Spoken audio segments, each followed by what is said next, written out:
Before Moses died, he released blessings to all 12 tribes of Israel.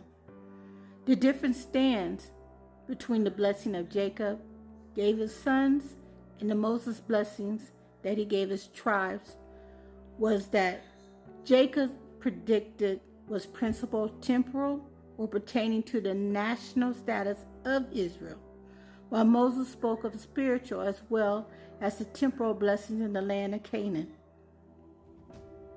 Yahuwah wanted to give his people then the best, the spiritual and the physical realms, as he does today.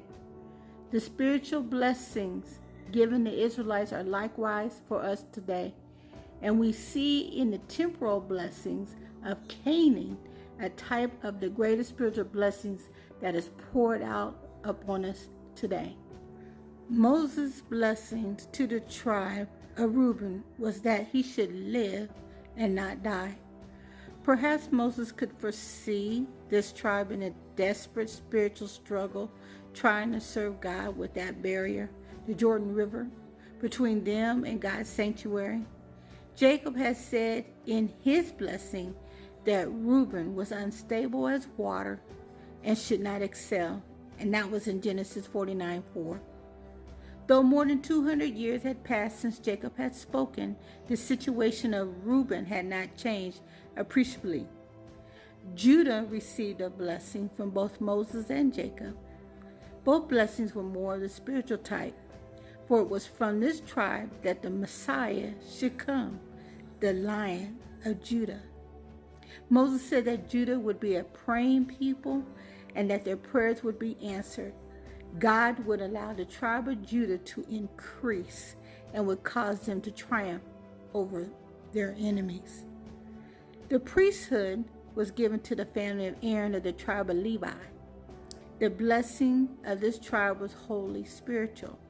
As a result of the Levites' devoted service to God, when Israel sinned at Mount Sinai and made the golden calf to lead them back to Egypt, God has said, "Wherefore Levi have no part, no inheritance with his brethren. The Lord is his inheritance." Deuteronomy 10:9. Whatever greater blessings could anybody desire? The tribe of Benjamin was recognized as the beloved of the Lord, no doubt as a result of the position of esteem that he held with his father. Also, the Lord could see that Benjamin's inheritance would contain a portion of the Lord, could see that Benjamin's inheritance would contain a portion of the city of Jerusalem, the city that God loved and chose to put his name there. Joseph, his father, was another tribe who received a blessing. This blessing contained the promise of both spiritual and physical prosperity.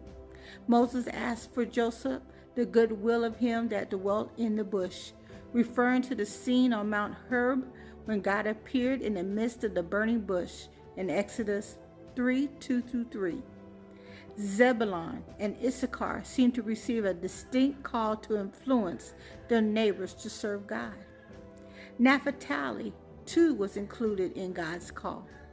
Later, the prophet spoke more distinctly in this regard, and we find that during Yahushua's ministry on earth, his headquarters were at Capernaum in the borders of Zebulun and Naphtali.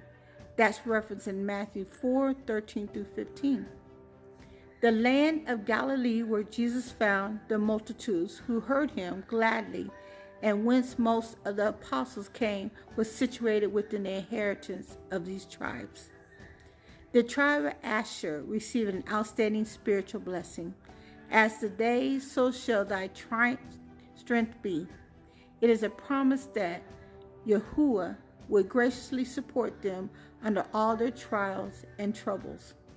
It is also a promise sure to all the spiritual seed of Abraham that God would proportion the grace and strength to the service that he calls upon his children to perform in the sufferings that he calls upon them to go through. For Gad, he said, "Blessed is the one who enlarges Gad. Like a lion he crouches and tears off an arm or even the crown of a head. He chose the best for himself, for there a marked portion was reserved. He came with the heads of the people. He carried out Adonai's justice and his judgments for Israel. For Dan, he said, Dan is a lion's cub leaping out of the Bashan. For Naphtali, he said, O Naphtali, satisfied with favor and full of the blessings of Adonai, possess the sea and the south. Simeon is the only tribe Moses does not bless in Deuteronomy 33, and he is given only a select number of the cities in Judah's territory in Joshua 19, 1-9. The tribe of Judah eventually absorbs the Semites, and they disappear from history. As the blessings of the 12 tribes of Israel came to close for Moses, the inspiration of Yahuwah being upon him still, Moses magnified once more the Yahuwah of Israel and the Israel of Yahuwah. These are the last recorded words of Moses. Therefore, they are the more remarkable. The last words of a man, especially a God-fearing man, are noted with interest.